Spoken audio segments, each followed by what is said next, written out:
white collar never fit clean on me. Only thing nice is the chains on me. Playing dirty, trying to switch on me. Only thing pretty is the... Wherefore art thou from? Where's it going? Work your wrist. What is it? Is it in season? How far has this traveled? Is that happy? You sure you need it? As chefs, we ask questions about food. I've been out here wildin'. Angel on my shoulder saying bout it. Why so much plastic? We sit between the food you eat And how it gets to you. I swear to God, if my So we're getting together, From all countries. all parts of the industry. All walks of life. To bring positive change to the kitchen. we're talking gon' crash, soil, pedal down. Carbon. Waste. Diversity, Biodiversity. Water. accessibility, and what have we got to say for ourselves? Plenty. This is the Chefs Manifesto.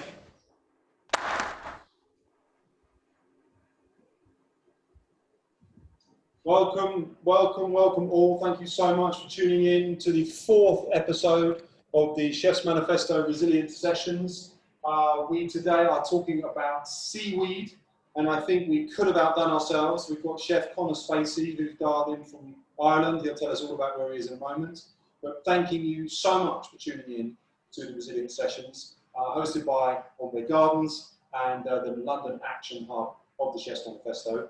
We've had 3 resilient ingredients already. The first one was bambara nuts from South Africa. Then we talked about corn from Haiti and South America. Last week we did millet, foxtail and all different types of millet from New Delhi in India. And today we're coming live from Ireland. Chef Conor Spacey, who's one of the influencing chefs for the Chefs Manifesto around the world. Hi to Conor. Conor, hello, can you hear us? Hi everybody, yeah, thanks a million for having me here, delighted. We're privileged to have you. You know, you've been one of our guiding lights, and you know, part of the Chefs Manifesto Resilience Sessions is really me lifting up the chefs to stand on a platform and talk about why their culture, community, and identity has been founded on this resilient ingredients. And you've chosen an ingredient, and we'll let you introduce it. And you're going to have to tell people where you've been today. I know on your lunch break, I think you were foraging for... Yeah, I suppose for me, so we are talking about seaweed. I'm very lucky where I live. I live on the east coast of Ireland, in Wexford, which is about an hour from Dublin or so, in the countryside. So to the back of me, I've got like mountains and forests, and to the front of me, I've got the beach, 5 minutes in front of my house. So seaweed to me is very accessible. There's plenty of it, and it's always great to go down there. So today at lunchtime, I just went down and I forgot that we're coming into autumn, so the tide had changed. The tide was actually in, so I couldn't get in where I normally go. So I just got onto some rocks and picked what I could get. You mean you didn't get in the water? Come on, Conor. No, I didn't get in the water, but I couldn't get on the beach either because obviously the tides have changed and I forgot that. So normally that time of the day, tide would be out. Today it was in, so that caught me on the hop. But I was able to get stuff anyway. So I'm just going to move this camera a little bit so you can kind of see what we've got here. Oh yeah, wow. I always look at that one at the top right. It always looks almost like seal skin, doesn't it? It's so tough. This guy, yeah, it's like leather. So this is like a kelp, and it's like leather. And this is what we're going to use to flavour our broth. Well, I suppose what we're making today is almost like a dashi, but we're going to turn it into almost like a ramen, if you know what I mean. And the idea is to show you what's here. So this is a kelp. This is what's called a rack type of seaweed. This is a sea lettuce, which is absolutely gorgeous, just eaten as it is. And this is a dulse, which is a gorgeous as well. So these two, the dulse and the lettuce, are going to go into the ramen at the end, and I'm going to use the rack and the kelp to flavour stock. So before we talk, what I want to do, I just want to add this into the water now. If people are using, I know everyone can't get fresh seaweed, so a lot of people might be using dried seaweed and so on. They would need to have soaked it beforehand. So just as we're talking, I'm going to drop this in, and it's important when we're making these stocks that we don't boil it. So basically we're going to simmer that in the pot just as we start talking about seaweed and get that going on it. Well, what I'll do, Conor, is the introduction is, this is going to be a 45-minute session, and for the first 15 minutes, we're going to dive into the ingredient in particular. We're not actually going to run through the recipe. We really, really, really want to find out why this is so resilient and so important to your community. So can you talk, I mean, we've got 45 minutes, and I think because the recipe is going to be so simple and we're very relaxed, you know, 2 chefs plus everybody joining in, I think we're going to talk about seaweed for 45 minutes, and just there's going to be somewhere. So I thought we could start at the beginning. Should we talk a little bit about the history of seaweed and why? Yeah, so Ireland has a huge history with seaweed that today we're totally, I suppose, have a disconnect to it. And I'll get into the reasons as to why that has happened. But seaweed on a global scale, first of all, like seaweed is a superfood. There's no question about that. The vitamins it contains, like 10 different types of vitamins. It's got like magnesium, calcium, it's protein. It's used in modern day today. It is used in a lot of medicines. It's used in a lot of skin care and so on, and probably less so much of food. But food, introducing seaweed as part of your diet is so good for you. And because it does have medicinal purposes, hence that's why it's used as a medicine. But in Ireland, like, first of all, seaweed, as in terms of eating it, can be traced back to like 600 BC in China, Korea, Japan, and so on. And obviously today, that's still a major part of their diet. But in Ireland, we date back hundreds and hundreds of years with it. And even if we go back to the 1600s, seaweed was used in our diets, used as medicine, but also, interestingly enough, was used as a natural fertilizer for soil where it added in rich nutrients. So if we had poor soil, we would fill the field with seaweed, so compost down into the soil and add in these rich nutrients and so on, so the farmers could grow more food as well. And it played a huge part in farming and in medicine, and even looking back on the history of seaweed and so on, like in Ireland, it was even used as almost like in America where they chew tobacco. Doctors would ask people to chew seaweed, and if they had stomach problems, if they had worms or anything back in hundreds of years ago, this is what was given to them, because it has that natural medicinal purposes. There's some interesting points that I was reading up on. Was we look back into antiquity, where the British Isles, some of the islands didn't have any trees on them at all. And so the inhabitants of those islands were farming really well. They had lots of wool, they had lots of meat. They had vegetables even they were cooking, they were growing, but they didn't have any fuel to actually cook any. And so the original use for some of this seaweed was to bring it up, dry it, and then it was the fuel to cook food. Yeah, absolutely. And there's even in especially in the west of Ireland, even today, there still remains of what was called kelp kilns. And what they used to do when they harvested the kelp, they would have these large areas where they would burn the kelp. The powder left over from the kelp was used for porcelain, for delf. It was used for glass, as well as used as a powder to add into food and so on. So it's got this huge, it's not just a food, it can contribute to so much, but we kind of disconnected away from that then as well. One of the things, sorry, Conor, because we've got questions coming into the left and I just need to facilitate them. Laura, I'll come to you about the question of pollution. We'll also talk to Julie about the seaweed, taking seaweed off as foraging. But the big point first is Ilana. Ilana's asking, how big a piece of the kombu should we be adding to the pot? Oh, sorry, I should have said this. So I have 4 cups of water in this, and I've got like I'm using fresh, so it's a bit different. If you're using the kombu, you want about like 2 inches kind of squared. But you will need to have kind of almost soak that if you can beforehand, because it's dried, it does need to soak. Usually, if allowed, you could have soaked it yesterday. Sorry, but because it releases all those flavors and so on. But obviously, I'm lucky enough to get my hands on fresh, so for me, it's a lot easier. It's a lot more instant. Okay, so hopefully, Ilana, you're up to speed with that.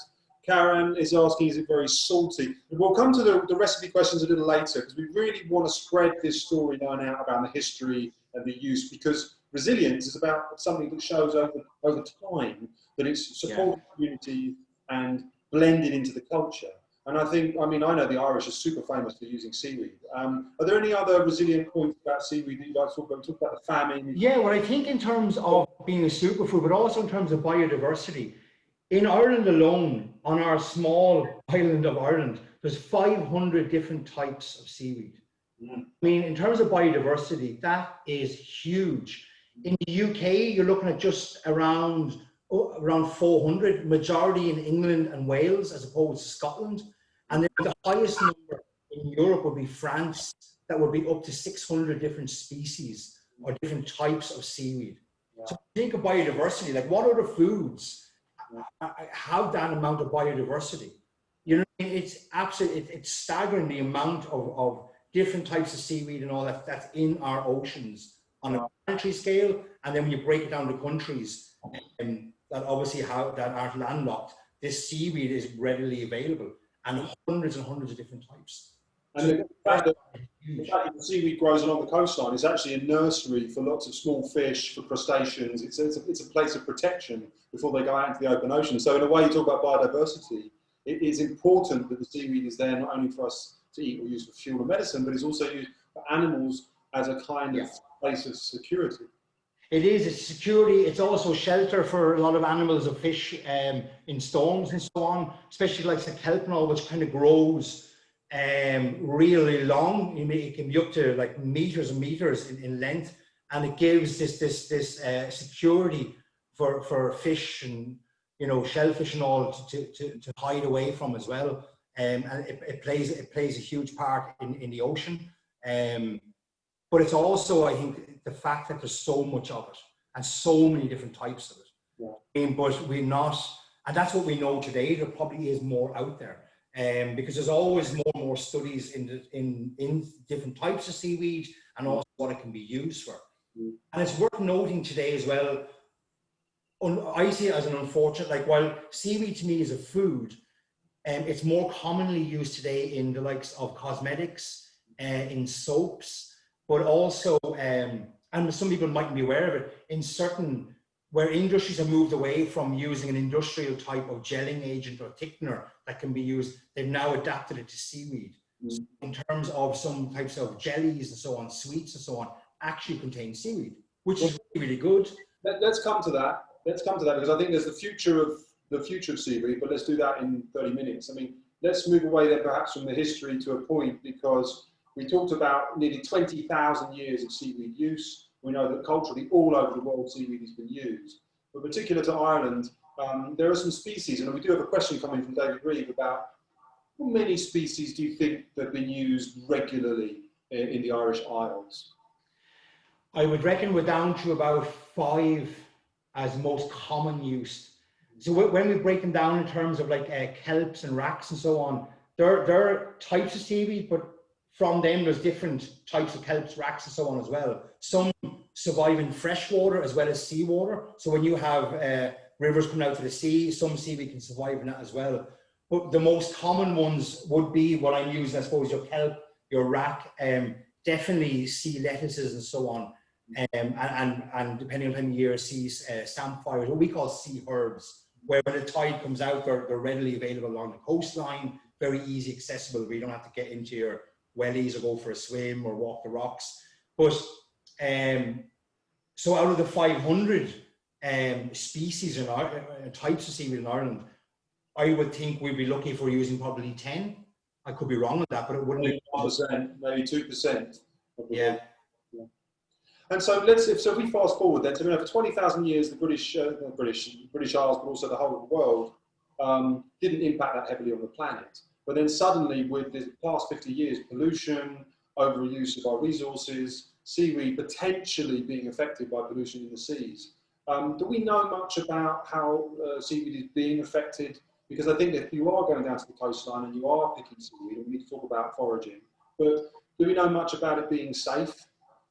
And that's a good point. And I suppose it's a lot of it is down to if there are large pollutant areas, then obviously there will be contamination within the seaweeds along the coastline and so on, depending on the areas where we are. I suppose here in Ireland, we're very lucky. I mean, the majority of our coasts are clean. We have what we call blue flag status and so on, where our sea waters and all are of a very good quality. That's not to say all of the coastline in Ireland is, but definitely the majority of the seaweed, okay, I'm on the east coast here, and I said that the beach is in front of my house, but the majority of the seaweed that's harvested in Ireland on a commercial basis is in the west coast, coming from the Atlantic Ocean, where it's clean waters, crisp water. That's where most of, shellfish is farmed and so on, or mussels or oysters or seaweeds. They're all 90% west coast of Ireland, up the northwest, kind of Donegal, Galway, Mayo, along that area of Ireland, and because of how clean and also temperature-wise of the water there, which is the Atlantic Ocean coming in. And so the fact that the seaweed is so good for you, before we went live today, you hit on a very deep and rich discussion that we have to have about the famine that really affected Ireland. I mean, famines are all over the world, but Ireland in particular was one that was very focused on because of our experience of it in Europe.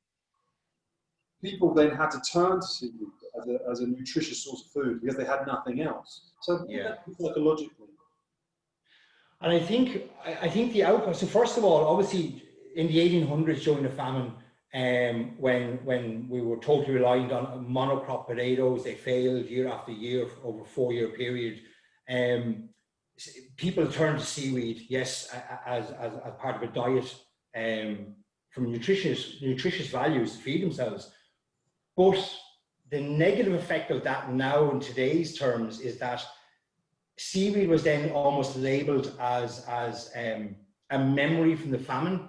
You know what I mean? So it was seen as a poor food. It was it was people disconnected to it because of it was remembered that during the famine, millions of people are dying, starvation, and so on. We turned to seaweed, and it was labeled as a poverty food. So fast forward to today, when we're a much wealthier country and so on, it's never come along with us. It's never been brought into modern day food as much as other ingredients have, because it was always labeled back from the 1800s as an Irish poverty food that helped some people survive a famine. And that's, I think, where we lost touch with it as well. But isn't that probably where, and this is why I think we're going to be crowned the resilient ingredient chef of the year by the Chefs Manifesto, is that seaweed actually was turned to in times of people starving. And I think how resilient an ingredient is really has to be proved that through time it's got people through difficult stress, crisis, chaotic periods. And I think that's where resilience needs to be understood, because we're going through one of those periods now. Partly why the Chefs Manifesto is doing these resilient sessions is how resilient can we be now into the future? And if you look back at what seaweed did for the Irish who were in famine situations, seaweed didn't get them all through, we got some of them through, right? Yeah. No, absolutely, and that's the thing. Because it is such a superfood. Back then it was a survival food, if that makes sense. And I suppose for us as chefs, it's like other things we do with Chefs Manifesto when we talk about food loss and waste and so on. It's also a responsibility to show these ingredients to people. You know what I mean? And go, look at this is here. This is a resilient ingredient. It's so biodiverse. It's so nutrient. It's so good for you. And like recipes that we're doing today, so I'll turn this back on actually, it shows that it's not complicated to eat. There's different types of seaweed, don't get me wrong, that have played different parts in the food chain in terms of what it can do. Some aren't, how would I put it, that palatable or that nice to eat, but they're great as a setting agent and so on, where you can use, instead of like gelatines and so on, as a natural setting agent. Others like I have today, which taste fantastic.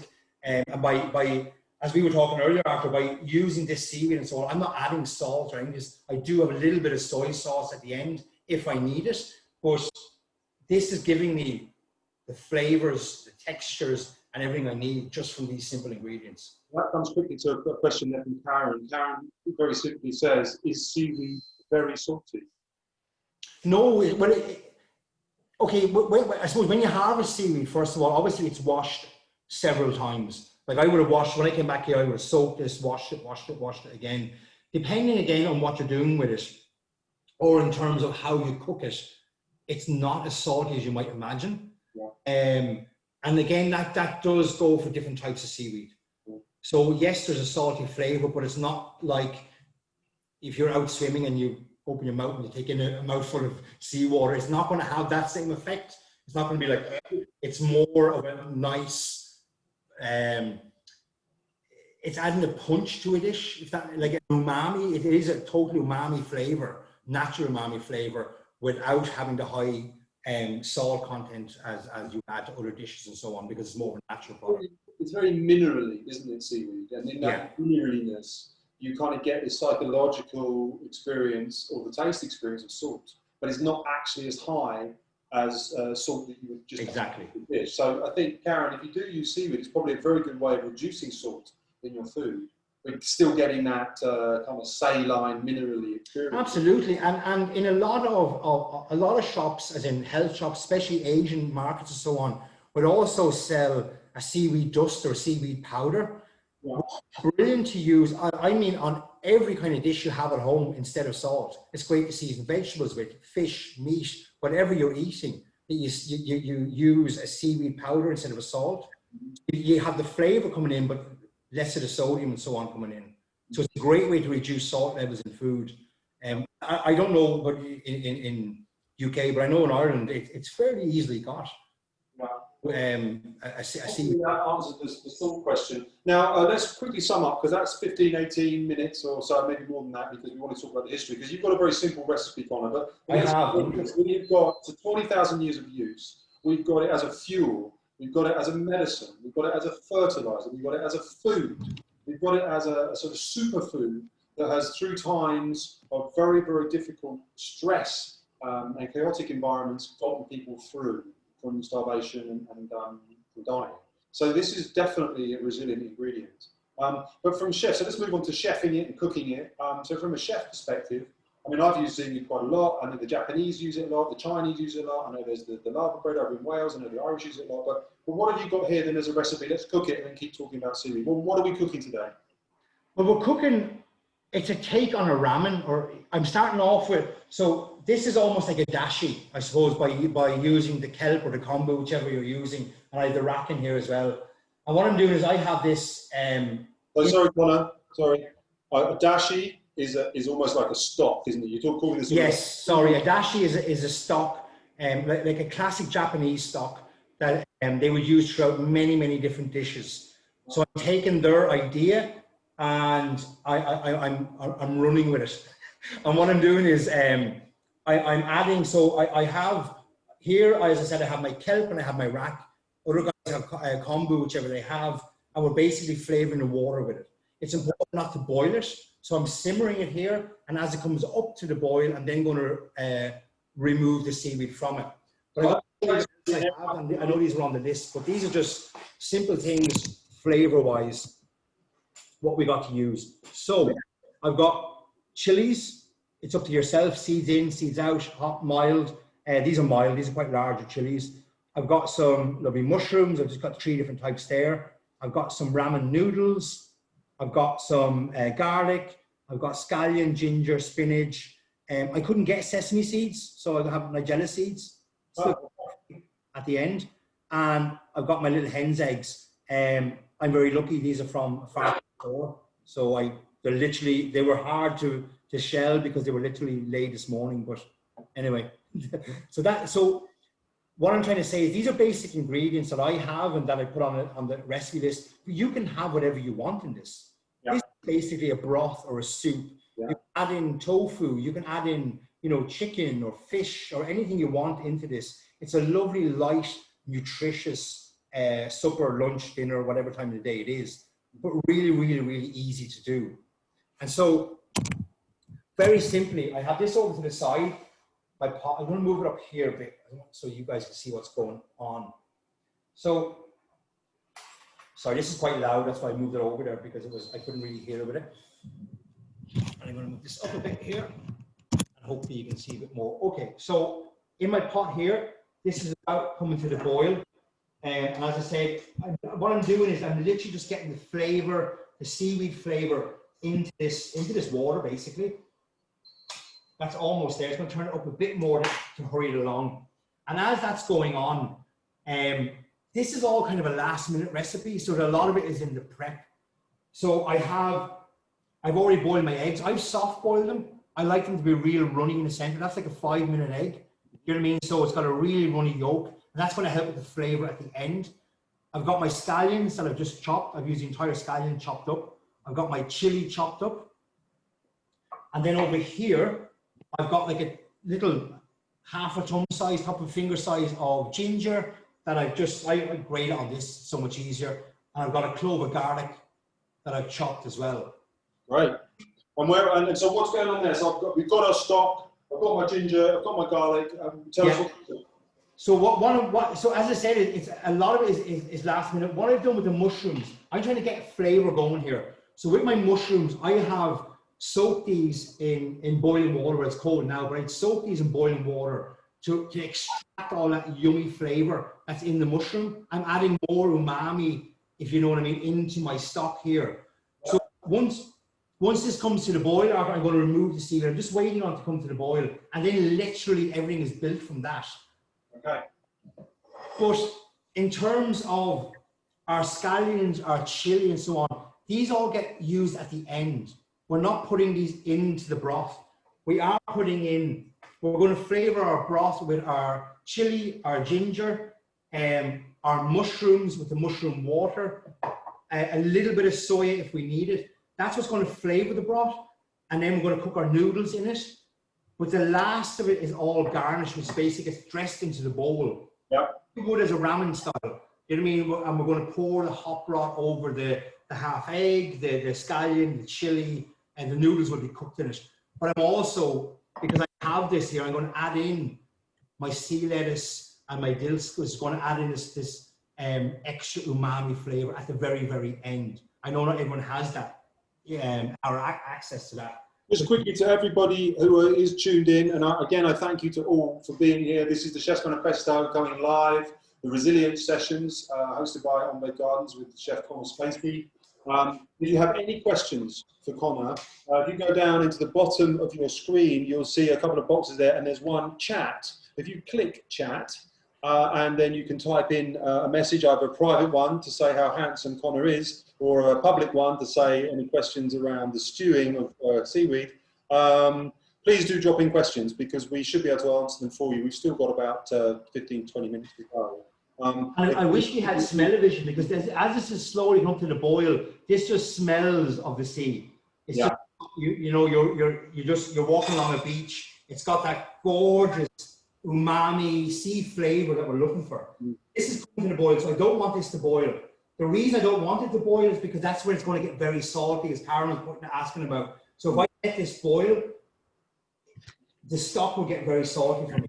So I'm literally lifting this out. You can pass it through a sieve or whatever you need to do, but it's a stock here now that we want.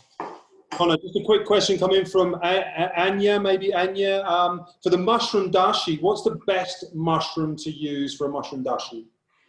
I always think for a mushroom dashi, you're better off actually using a dried mushroom as opposed to a fresh. And like a shiitake or a chestnut, or like a darker type of mushroom gives you that more umami flavor. Getting dried mushrooms and just you're adding boiling water over them and letting them sit for an hour, so it's drawing all that yummy flavor out. Yeah. And that's what you're looking for. Another quick question. Sorry, I know you're cooking, chef, but quick question from Milana, who's cooking along. Could you please repeat which veggies are already in your pot? Okay, well, so far I've none, but all I'm putting into the pot is my my ginger, my garlic, and my mushrooms with the water, and I will be adding in my noodles. The rest is going to go in just to the bowl or the plate, whichever you're serving, or obviously a bowl. So with that, this is boiling away. I'm going to have a little taste on it. So if we're going to talk a little bit then, because we're talking now as chefs, Conor, what do you think as chefs we should be doing to promote the use of seaweed? Because I know that it's nutritious, we know that it's sustainable, we know that it's got the capacity to be super resourceful for the future. How should we be putting it into our menus, and how can we get the public to kind of get I I think, Arthur, like a lot of ingredients, I think if chefs having these ingredients on their menus showcases it to the customers, and they get an interest in it then. And normally, by using ingredients like this, customers come to your restaurant, they eat dishes using seaweed or whatever resilient ingredient you want to use, and that's where they get this ideas behind it and ask questions about it, and or knock-on effect, hopefully, would be go to a shop and try source it to recreate dishes at home. So it's about highlighting these ingredients as chefs and using that to in our dishes and talking about it, like we're doing today. Now, so what's really interesting about understanding the resilient ingredient is where do we take it? Because, how can we make sure that as we move into the future, we look at a planet that's more sustainable, is more resilient to the fluctuations in temperature, to the fluctuations in food supply. So building in seaweed, like we talked about corn, we talked about millet, we talked about bambara nuts, all of them have been connected to cultures and communities. In Europe, in seaweed, which we should really be calling sea vegetables, seaweed kind of, gets this kind of concept that it's bad. Sea vegetables should be something that we embrace, surely. Absolutely. I mean, seaweed to me is one of these ingredients, and sea vegetables or shoreline vegetables, and they're all, pretty much from the same kind of family. But it's the lack of use of them that means that people aren't aware as much of how good, how tasty, how easy it is to cook with it. And as I said, more importantly, how it is a superfood. I mean, the amount of goodness, the amount of nutrition, protein, vitamins that seaweed contains. Okay, for me, it's readily available. I can just go and pick it. But it's also, to buy, it's relatively cheap and can be used in so many dishes. As I said earlier, in like using it to season vegetables with, season chicken with, fish with, your roast on a Sunday, by buying like a seaweed dust or powder and using that to season your food with, you're introducing a much better diet as well for yourself, as well as the flavor, the umami.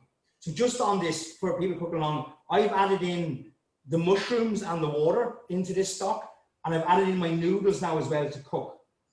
Just so if people are cooking along, and my ginger, my garlic, that's all in here now.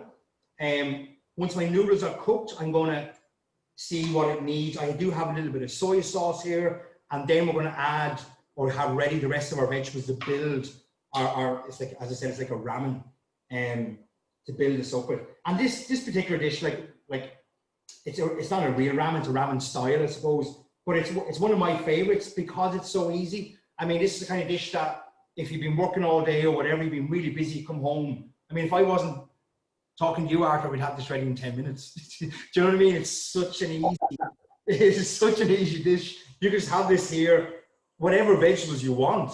I mean, Asian vegetables like pak choi and all are loveliness as well. So simple, so tasty, and so good for you. Just a quick point here, because we've got some people asking. Right, here we are. Ilana, what are some traditional Irish dishes that use seaweed? Have you got a traditional Irish recipe or something that you could? I suppose in today's cooking, there's not many traditional Irish seaweed recipes. They're more historic recipes. We have some. She's a hero in Irish food, Myrtle Allen. She actually passed away just over a year ago now, from Ballymaloo House. We all, I'm sure, are aware of Ballymaloo, the famous Irish cookery school. She would have used a lot of seaweed and created many dishes, but was also very famous for using it in desserts. Almost like I can't even remember the name she used on it. It was almost like a panna cotta style set dessert, but using seaweed and all in it. And she was one of the first to kind of bring seaweed into mainstream menus and so on. Fantastic chef, and was the founder of Ballymaloo, which is the world famous, cookery school and so on here in Ireland. Question here, there's a Conor. Our dishes are in the history rather than modern day. Sorry, quick question here from Conor. Are there seasons for seaweed like veggies? Yeah, there is actually. There is seaweed seasons. So, and I suppose a lot of that's to do with tides and water temperatures and so on. But even though there's seasons, there is seaweed available 12 months of the year, if that makes sense, because there's so many different types. So when a type of seaweed is not so readily available, another one becomes more available and so on. So it is that kind of food that you can have access to 12 months of the year if you're brave enough to go into the cold water of the Irish Sea in December or whatever. But it is there, it is available. Quick question here for Tom, who's been backing us up back at house. Thank you, Tom, for all of your support working with Omved Gardens. Generally, you can forage seaweed, no problem. It's worth checking the cleanliness of the sea around the area. Use the Surfers Against Sewage Act. Surfers Against Sewage Act in the UK and Ireland for real-time updates on the cleanliness of the sea in your area. That's a great point there from Tom. That's brilliant.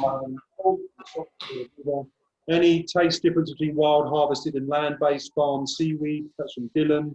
No, there's no taste difference because like farm seaweed is still farmed in the ocean. You know what I mean? It's just more in an enclosed area where there's netting and all so on used, and in the likes of different types of kelps and so on. You know where you see mussel farming where there's ropes of mussels, but also kelp is almost farmed in the same way where there's ropes lifted out of the ocean and the kelp is growing off the rope.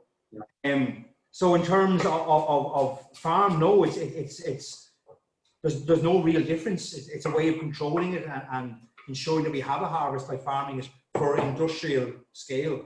And Conor, I knew this would happen because I think seaweed is such a fascinating subject. We've got Chloe saying typically seaweed, sea veg, is associated with Japanese cooking. It would be so interesting to learn of how seaweed is used in Irish cooking during times of famine or times of difficulty. Can you share any historical uses of recipes? P.S. Hi, Conor. Chloe says, hi, Conor, from Chloe. Well, Conor, this is what we said before we started. The resource that's required to talk about seaweed is almost, it's vast. So in a way, we're going to have to say to people, probably find a really good resource for it. You did some good homework on seaweed, right, Conor? Where best for clients? Yeah, there's a lot of information on seaweed and there's a lot of, I suppose, up-to-date recipes and different ways and all to use it. But there's one, I know you're in England, but in Wales where it's used a lot in what they call, it's lavin bread. It's an actual type of seaweed that's used a lot in bread and very readily available, and that grows very easily on the Welsh coast. But likewise here in Ireland, seaweed is used in breads. It's also used in the likes of muffins and so on as well. Stocks, soups, casseroles. The lighter seaweeds, as I say, like sea lettuce and so on in the restaurant, we would use them as vegetables. So if we're grilling a fish, in terms of, instead of having like a root vegetable or an asparagus and seeds or something like that, we garnish with lovely little sea vegetables like wild samphire, sea lettuces and so on, where it's actually very visible on the plate and adds this entire umami flavor to the dish you're doing. Just on this, sorry, just because I know Lana and so on are cooking along. So in this, this is more or less ready now for me. I have added a little bit of soy sauce because it just needed a bit more oomph on it. Ideally, I would make the stock longer. You could soak seaweed more and get more of an in-depth flavor on it.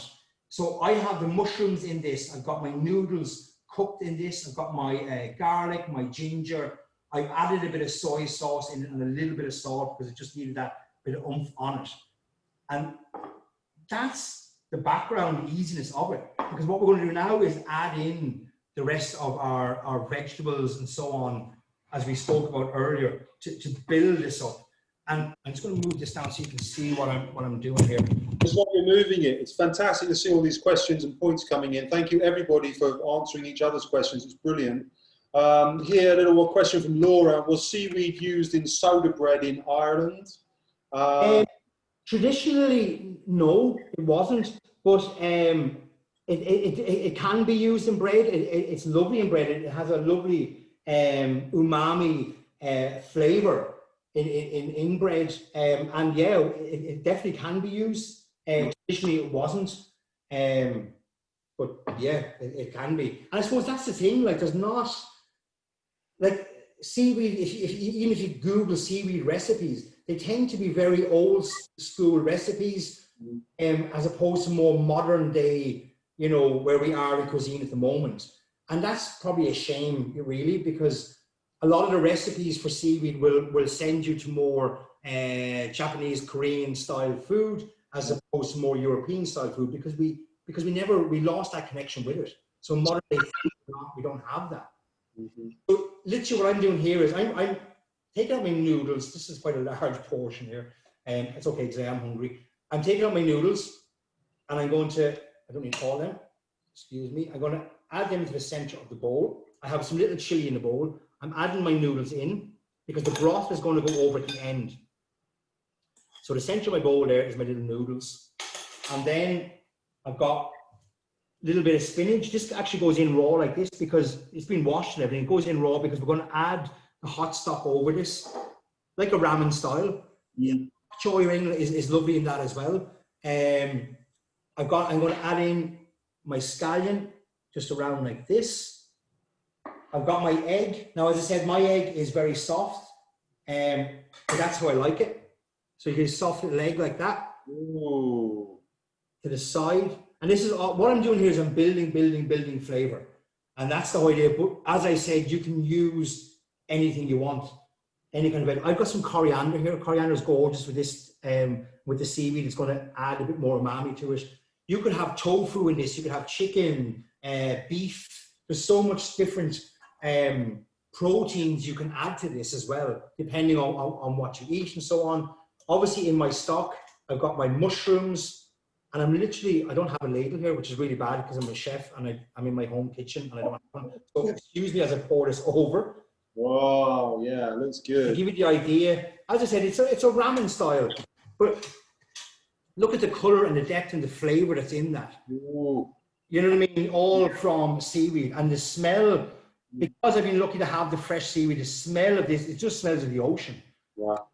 You know what I mean? It's a yummy, very, very simple dish to do. And as I said, depending on what you eat, you can have different proteins in this and so on. And it's great. It's you know, we're coming into autumn. It's a bit colder. And you're going to drop your nigella seeds on there. I put my sesame. Oh, I do. Yes. Thank you for reminding me. I couldn't get sesame seeds, so I just have some nigella seeds to put on top.